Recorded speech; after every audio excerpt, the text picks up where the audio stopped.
नमस्कार, आप सभी का हमारे YouTube चैनल में बहुत-बहुत स्वागत है। आज हमारे साथ बातचीत करने के लिए हैं एडवोकेट नीरज शर्मा जी। नमस्कार सर। नमस्कार राजेश। सर, आपका हमारे चैनल में बहुत-बहुत स्वागत है। Thank you Rajesh. सर, आज का जो हमारा विषय है वो बहुत इम्पोर्टेंट है क्योंकि जो भी व्यक्ति काम करने के लिए जॉब पे जाता है, तो उसके लिए उसकी लाइफ में एक चीज़ बहुत इम्पोर्टेंट होती है कि लेबर लॉज़ क्या हैं, वो जाने इसके बारे में। 2022 में गवर्नमेंट ने लेबर लॉ में कुछ अमेंडमेंट किए हैं। जी। तो सर हम उन अमेंडमेंट के बारे में जानना चाहते हैं। तो राजेश जी, अमेंडमेंट तो सरकार ने कुछ टाइम पहले ही कर दिए थे। जी। वो अमेंडमेंट्स 1 जुलाई से एनफोर्स होंगे। जी। तो इसलिए ये अब हमारा जानना जो है वो जरूरी है कि अमेंडमेंट तो पहले ही जो है वो पास हो चुके हैं, प्रेसिडेंट कंसेंट मिल चुका है। तो उसमें मेजर चेंजेस की बात अगर हम करें तो पहले लेबर लॉज जो है बहुत सारे लॉज को मिलाकर एनफोर्स किए जाते थे। एनफोर्स एज इन की हर एस्पेक्ट जो लॉ का है, जो लेबर लॉज का है, उसके लिए एक सेपरेट लॉ था। अब जो ये 4 नए लॉ एनफोर्स होंगे या जो एनेक्ट किए गए हैं, पास किए गए हैं, वो रिप्लेस करते हैं पहले जो 29 लॉज थे उनको। तो जो काम पहले 29 एक्ट्स करते थे क्यूमुलेटिवली, अब यही सारा काम सिर्फ 4 लॉ करेंगे। तो उसका एक जनरल भाषा में सबसे पहला बेनिफिट ये है कि सिंप्लिसिटी। अगर कोई आदमी जानना चाहता है कोई लेबर लॉ के बारे में, तो उसको अब बहुत ज्यादा लॉज ढूंढने नहीं पड़ेंगे कि और क्या क्या अप्लाई होता है। तो बहुत इसमें सिंप्लिसिटी जानने के लिए है, सिंप्लिसिटी एनफोर्समेंट के लिए है। तो उसमें अगर हम 4 लॉज की बात करें तो वो 4 लॉज हैं: the code on wages for 2029, the industrial relations code जो पहले इंडस्ट्रियल डिस्प्यूट्स एक्ट के नाम से था, एक है सोशल सिक्योरिटी कोड, और है occupational safety and health health code. तो अब ये 4 कोड में सब वर्किंग कंडीशन को, सब डिस्प्यूट्स को कवर कर लिया गया है। तो सर इसमें अगर हम मेजर मेजर चेंजेस की बात करें राजेश जी, तो इसमें एक बहुत बड़ा जो चेंज है वो लोगों के कॉम्पनसेशन स्ट्रक्चर पे किया गया है, और उसकी वजह से कुछ कंसर्न्स भी रेज की गई हैं वर्कर्स के द्वारा और उनकी ट्रेड यूनियंस के द्वारा, कि ऐसा करने से जो सैलरी है वो कम हो जाएगी, जो पर्टिकुलरली टेक होम सैलरी शायद कम हो जाएगी। तो वो कहना कुछ हद तक शायद सही भी है, लेकिन वो ऐसा क्यों है हमें ये समझना है कि पहले, अभी तक प्रैक्टिस क्या चल रही है कि आपका जो टेक होम है उसमें बेसिक का कंपोनेंट काफी छोटा प्रोपोर्शन होता है, और जो भी सरकार ने स्टैट्यूटरी डिडक्शंस डिफाइन किए गए हैं, जिनके ऊपर कानून बने हुए हैं, वो सब डिडक्शंस आपके बेसिक पे के ऊपर लागू होते हैं। मान लो अगर हम स्टार्ट करें कि जो आपको HRA का बेनिफिट मिलता है किसी भी शहर में रहने से, तो वो लिंक्ड है आपके बेसिक पे से। तो मान लीजिए अगर आपकी सैलरी, बेसिक पे, टोटल सैलरी 1,000 रुपये है, उसमें बेसिक पे 300 रुपये है, तो आपका HRA भी उसी प्रोपोर्शन में कम होगा। पर अब जो सरकार ने किया है ये नए कानूनों के द्वारा, कि आपका बेसिक जो स्ट्रक्चर है, बेसिक पे, वो मिनिमम 50% होना चाहिए टोटल CTC का। तो इसका मतलब है जो बेसिक पहले 300 रुपये था, 1,000 का, अब वो 500 रुपये होना मैंडेटरी है। तो उसका ओवरऑल इफेक्ट ये होगा कि आपका स्टैट्यूटरी डिडक्शन, जो PF EPF को पैसा जाता है, कंट्रीब्यूशन जाता है एम्प्लॉय का और एम्प्लॉयर का, वो दोनों का पोर्शन बढ़ जाएगा। तो उससे आपके फ्यूचर में आपको ज़्यादा पैसे मिलने के चांस हैं। उसमें आपके जो पेंशन फंड्स हैं उसका कॉर्पस ज़्यादा होगा। आपको रिटायरमेंट के बाद जो है एक बेटर लाइफ होने के चांस बढ़ जाते हैं। ये बात सही है कि क्योंकि आपका डिडक्शन बढ़ रहा है तो ऑब्वियसली इन जो टेक होम सैलरी है वो थोड़ी सी कम हो जाएगी। सर ये तो आपने हमें टेक होम सैलरी के बारे में बताया।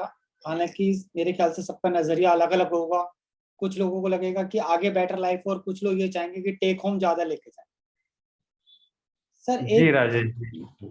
सर एक जो बहुत इंपॉर्टेंट फैक्टर आ रहा है कि हमने ये सुना है कि उसमें टाइमिंग में भी चेंजेस करे गए हैं जॉब आवर्स की, और छुट्टियों में भी चेंजेस करे गए हैं, उसके बारे में हम जानना चाहते जी राजेश जी, तो उसमें इस मामले इस पर्सपेक्टिव में दो तीन चेंजेस किए गए हैं। पहले एक ओवर टाइम का प्रोविजन होता था जिसमें मैक्सिमम आपको 50 आवर्स का ओवर टाइम ही मिल सकता है फॉर ए पर्टिकुलर वीक। अब वो 50 आवर्स को इंक्रीज करके 120 कर दिया गया है।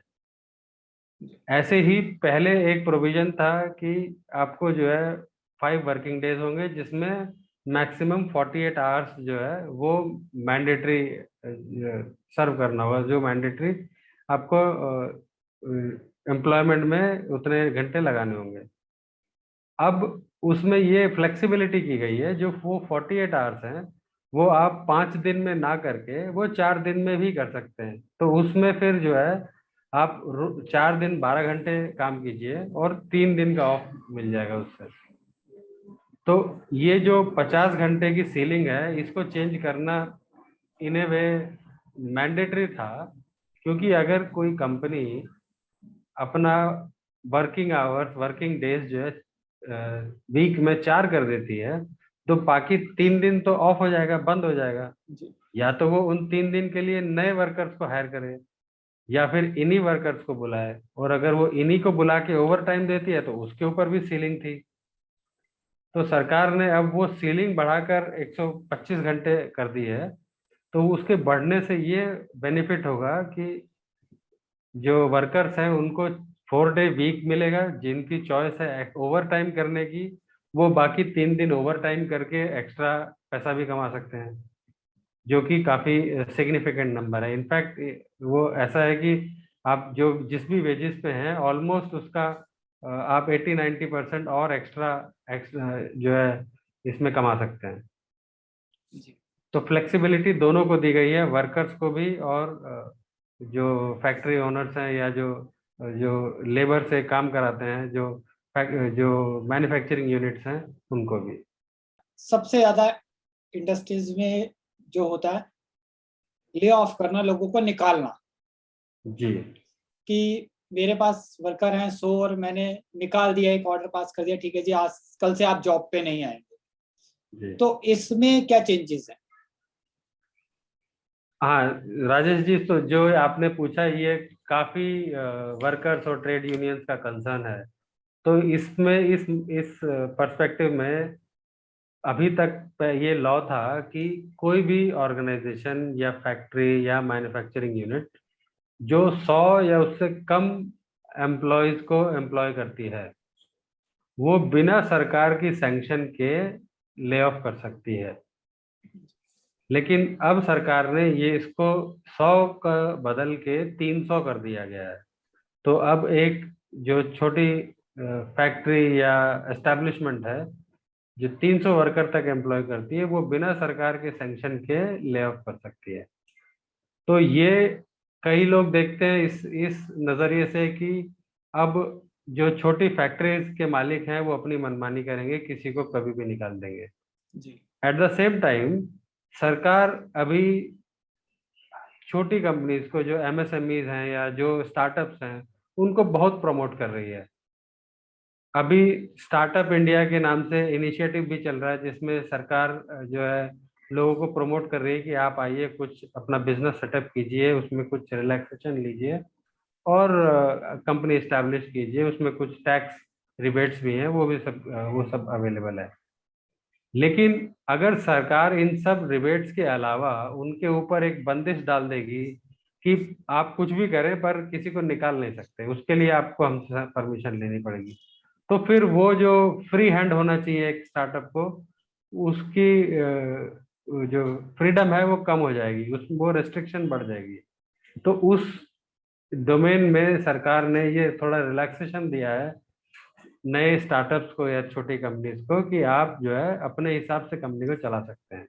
सर हम ये जानना चाहते हैं कि ये जो कानून है ये सेंट्रल गवर्नमेंट की तरफ से पूरे देश में लागू होगा या सिर्फ स्टेट लागू करेगी, या स्टेट की मर्जी है वो इसे लागू करे या ना करे? तो राजेश जी, ये जो लॉज हैं ये तो सेंट्रल लॉज हैं, ये एनफोर्स हो गए हैं 1 जुलाई से। जी ये अब इसमें ये आता है कि स्टेट का क्या कंट्रीब्यूशन है। ये जितने भी लॉज बनाए गए हैं इनको इफेक्टिव बनाने के लिए, इनको ऑन ग्राउंड ऑपरेशनल बनाने के लिए हर राज्य सरकार को रूल्स बनाने पड़ेंगे अंडर दिस लॉ।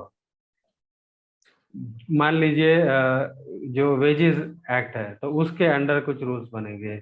जो ऑपरेशनल सेफ्टी के हैजार्ड वाला कानून है हमारा, उसके अंदर रूल्स बनेंगे। जो सोशल सिक्योरिटी का कोड है वो हर स्टेट में अलग तरह की सोशल सिक्योरिटी प्रोवाइड की जा सकती है, उनके अलग रूल्स हैं। तो जो ये रूल्स हैं ये स्टेट के कंट्रोल में, स्टेट को रूल क्रिएट करने होंगे। अभी तक जो है बहुत सारे स्टेट्स ने ऑलरेडी रूल्स क्रिएट कर दिए हैं बट सबने नहीं किए हैं। तो जब तक ये रूल्स नहीं क्रिएट होंगे ये लॉज को इम्प्लीमेंट कर पाना पॉसिबल नहीं होगा। सर आपने बात करी डेली वेजेस की, तो डेली वेजेस में भी कुछ चेंजेस करें जो डेली वेजेस मजदूर होते हैं उनके लिए? जी राजेश जी, तो इन लॉज में एक बहुत बड़ा जो एफर्ट किया गया है सरकार की तरफ से, वो ये कि जो अनऑर्गेनाइज्ड लेबर है उसको भी इंक्लूड करने की पूरी कोशिश की गई है, और इनफैक्ट उनको कर ही लिया गया है हर एस्पेक्ट से इंक्लूड। तो नॉट जस्ट डेली वेजेस, हम बात करते हैं जो माइग्रेंट वर्कर्स हैं वो भी। जी तो पहले अभी तक ये प्रोविजंस थे कि जो भी माइग्रेंट वर्कर्स हैं वो उनका रजिस्ट्रेशन, उनके डॉक्यूमेंट्स या उनका जो एंट्री की जाती थी कि ये डेली वेजेस के लेबरर्स हैं या ऐसे काम कर रहे हैं, वो कॉन्ट्रैक्टर की जिम्मेदारी थी। तो कॉन्ट्रैक्टर अपने पेपर्स ऑर्डर में रखता है या नहीं रखता है वो उसकी ऊपर है। तो कभी वो रखता है या कभी नहीं भी रखता है। अब सरकार ने एक सेंट्रल रजिस्ट्रेशन शुरू किया है माइग्रेंट वर्कर्स का। तो सेंट्रल रजिस्ट्रेशन होने से जितने भी ये जो अनऑर्गेनाइज्ड लेबरर्स हैं ये भी सब बेनिफिट्स का लाभ उठा सकते हैं। जो ईएसआईसी है या पीएफ है या और कोई बेनिफिट जो सरकार स्टैट्यूटरी बेनिफिट देती है, वो अब अनऑर्गेनाइज्ड लेबर्स को भी अवेलेबल है। सर अब आपने बहुत इंपॉर्टेंट बात करी कि अनऑर्गेनाइज लेबर अब ईएसआई बेनिफिट भी ले सकती है, तो इसमें कोई मिनिमम वेजेस होगा या मिनिमम सैलरी क्राइटेरिया कि इससे ज्यादा वाला ईएसआई बेनिफिट नहीं ले सकता या इससे कम वाला ही लेगा? जी जी राजेश जी, तो ये आपने बिल्कुल सही कहा। इसमें मिनिमम सैलरी का प्रोविजन नहीं है, इसमें मैक्सिमम का प्रोविजन है। तो पहले ये जो सीलिंग थी वो 18,000 थी, 18,000 रुपये। अभी ये सीलिंग 24,000 रुपये है। तो कोई भी वर्कर जिसकी सैलरी 24,000 या उससे कम है वो इसमें इंक्लूडेड है। उसमें एक ही एक्सेप्शन है कि वो सुपरवाइजर की कैपेसिटी में एम्प्लॉयड नहीं है। अगर कोई नॉन सुपरवाइजर है और उसकी सैलरी 24,000 या उससे कम है तो इन सब लॉज का बेनिफिट उस वर्कर को मिलेगा। और जो सुपरवाइजर या उससे अपर कैटेगरी में आएगा चाहे सैलरी उसकी इतनी हो, मैं उसे ये बेनिफिट्स नहीं मिलेंगे? जी, उन उसको ये बेनिफिट नहीं मिलेगा। उसका बेनिफिट जो होगा वो गवर्न होगा उसके अपना जो ऑफर लेटर जो हम बोलते हैं, किसी भी कोई भी एम्प्लॉयर आपको ज्वाइन करने के लिए आपको एक ऑफर देगा और आप उसको एक्सेप्ट करते हैं तो एक एनफोर्सेबल अग्रीमेंट बनता है। तो वो अग्रीमेंट आपकी सर्विस टर्म्स डिसाइड करता है। तो ऐसा अग्रीमेंट फॉर वर्कर क्लास जो लेबरर्स हैं उनके ऊपर एनफोर्स नहीं होता क्योंकि उनके ऊपर सेपरेट लेबर लॉज लगते हैं। तो जो बाकी लोग हैं 24,000 या उससे ऊपर या सुपरवाइजर्स, उनका और एम्प्लॉयर का एक सेपरेट सर्विस अग्रीमेंट होगा और उनकी सर्विस कंडीशंस उस सर्विस अग्रीमेंट से ड्राइव होंगे। हम ईएसआई हॉस्पिटल्स की या ईएसआई फैसिलिटीज की बात कर रहे हैं, लेकिन कई बार हमने देखा है कि काम करते वक्त कभी किसी लेबर की डेथ हो जाती है या कभी किसी लेबर का कोई ऐसा नुकसान हो जाता जिसकी भरपाई नहीं हो पाती, तो उसके लिए क्या सरकार अनऑर्गेनाइज लेबर को या ऑर्गेनाइज लेबर को इंश्योरेंस बेनिफिट भी देने को दे रही है कुछ? जी राजेश जी, जैसा कि मैंने आपको कहा कि अभी इसमें not just organise, unorganise labourers भी इंक्लूडेड हैं। और स्पेसिफिकली जो हमारा लॉ है, occupational safety health and working conditions code, उसके अंदर ये सब सरकमस्टांसेस कवर्ड हैं। इसी लॉ के अंदर जो भी मैटर्स और डिस्प्यूट्स हैं उनको एक लेबर ट्राइब्यूनल को रेफर किया जाएगा, और लेबर ट्राइब्यूनल के पास मैक्सिमम 12 महीने का पीरियड है, 1 साल का, जो उनको फाइनली डिसाइड करना है कि ये मैटर कैसे सेटल होगा। उनमें उनको फाइनल अपना ऑर्डर प्लेस करना है, जिसमें पहले ऐसी कोई सीलिंग नहीं थी। पहले गाइडलाइंस थी कि as early as possible in so and so days, but अब ये मैंडेटरी फिक्स पीरियड है, आपको 12 महीने में करना ही है। लेबर्स के जो बच्चों की या फैमिली को जो कुछ बेनिफिट्स मिलते हैं वो एप्लीकेबल हैं इस समय इस नए लॉ के अंदर? जैसे लेबर के बच्चों की फ्री ऑफ कॉस्ट जो पढ़ाई की फीस में कुछ कंसेशन, इस तरीके के। जी, डायरेक्टली तो इस लॉ में ऐसा बच्चों के लिए कुछ नहीं है, लेकिन अगर आप एजुकेशन की बात करें तो एजुकेशन वैसे ही हमारा जो है एजुकेशन जो एक्ट है, जो इवन हमारे कॉन्स्टिट्यूशन में एक फंडामेंटल राइट दिया गया है, anybody of age 12 years 14 years और लेस, उसको कंपलसरी एजुकेशन बाय स्टेट। तो स्टेट के पास अभी ऑप्शन ही नहीं है कि किसी को मना करे या कर सके कि आपको एजुकेशन नहीं दी जा सकती क्योंकि आपके पास फीस के पैसे नहीं है। वो तो पहले ही एड्रेस किया जा चुका है सेपरेट लॉ से। वो सेपरेटली कि हर स्टेट को अपने यहाँ प्रोविजंस लाने होंगे, या ये स्कीम्स को कैसे लास्ट माइल तक डिलीवर किया जाए वो करना होगा। पर जो एजुकेशन है वो कवर्ड है उसमें। जो फूड है वो ऑलरेडी राशनिंग के थ्रू कवर्ड है। और जो अब जो पेरेंट्स का जो जॉब था वो अब इस लॉ के तहत जो है वो बेटर फ्यूचर प्रोस्पेक्ट्स के साथ बनाया गया है, जिसमें सेविंग्स ज़्यादा हो, जिसमें रिटायरल इनकम ज़्यादा हो, पेंशन बेटर हो, तो और वर्किंग कंडीशन ज़्यादा सेफ हो। तो ये सब इन लॉज का क्यूमुलेटिव इफेक्ट है। सर, अगर कोई फैक्ट्री मालिक या ऑनर इन लॉ को नहीं मानता या इन लॉ को पूरी तरह फॉलो अप नहीं कर रहा, तो जो जी, वर्कर है वो अपनी शिकायत को लेके कहाँ जा सकता है? तो राजेश जी, इसमें आप जो है रेस्पेक्टिव लेबर कमिश्नर को कंप्लेंट भेज सकते हैं, या फिर आप जो लेबर ट्राइब्यूनल्स हैं उनको अप्रोच कर सकते हैं। ये दोनों ही प्रोविजन है। इसमें एक और चीज मैं कहना चाहूंगा, अभी तक बहुत सारे एस्टेब्लिशमेंट्स में कुछ रूल्स थे फीमेल्स के लिए कि मान लीजिए 7 बजे के बाद फीमेल्स को काम करना अलाउड नहीं था।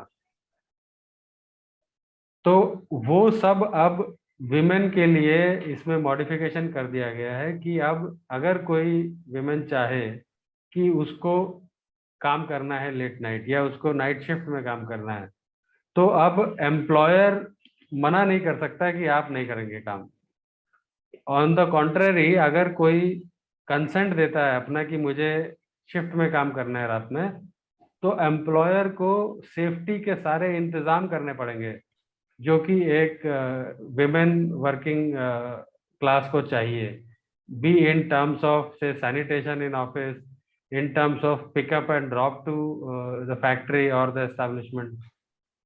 जो भी ये सब वर्किंग कंडीशंस हैं वो at par with any other employ irrespective of gender, वो इस लॉ में प्रोविजन किया गया है। एक चीज और जो कुछ दिन पहले कर दी गई थी वो आपको ज्ञात होगा कि जो मैटरनिटी रिलीफ था वो 12 वीक से चेंज करके 26 वीक कर दिया गया है। बेसिकली जो मैटरनिटी रिलीफ है वो 6 महीने की लीव दे दी गई है अब।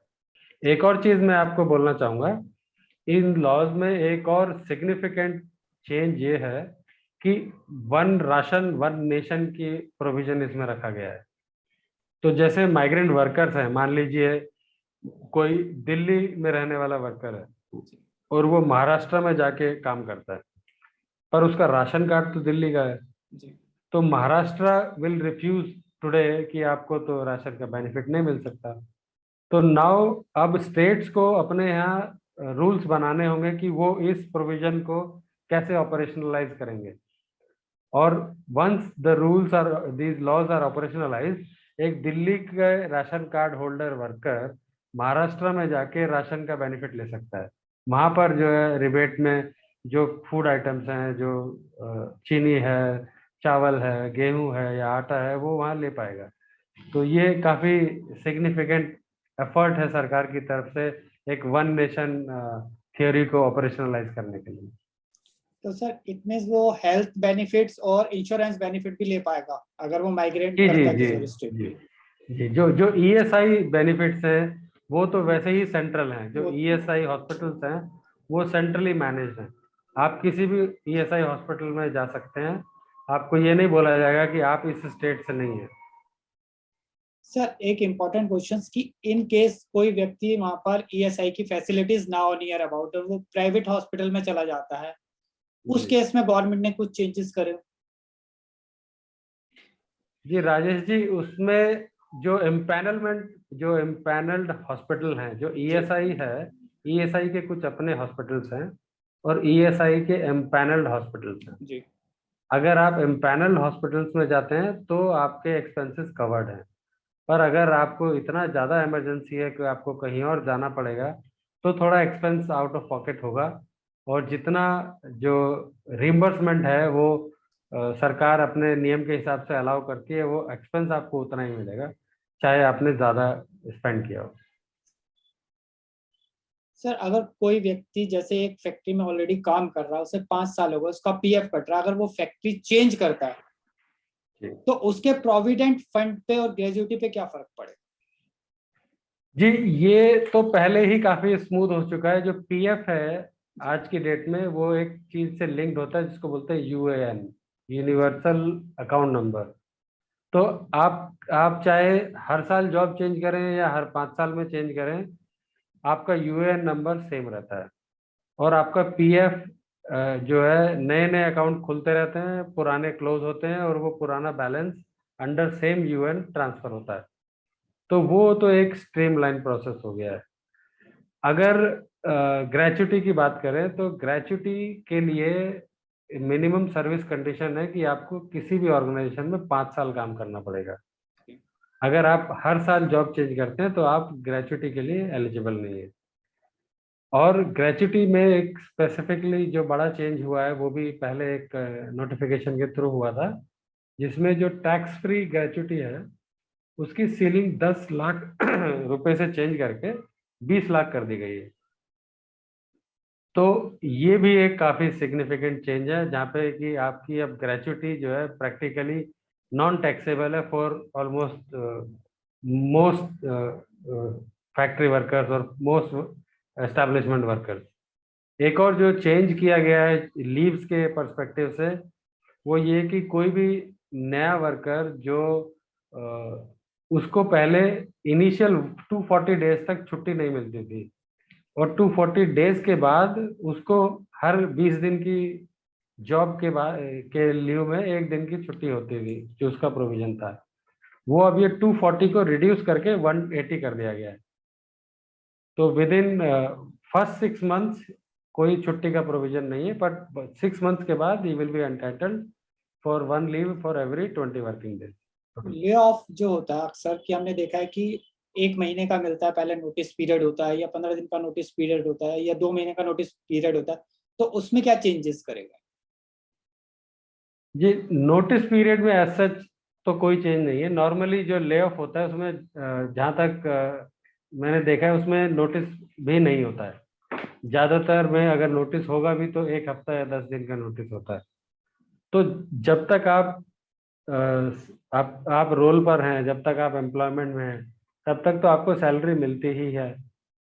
कोई स्पेसिफिक केसेस में वहाँ पर जो है आपको रिट्रेचमेंट के लिए कुछ एडिशनल पेमेंट का प्रोविजन एज पर लॉ। तो क्या है कि अब इसमें एक्स्ट्रा 15 दिन का जो वेजेस है वो एक एस्टेब्लिशमेंट को पे करना होगा in the form of skilling और रीस्किलिंग चार्जेस।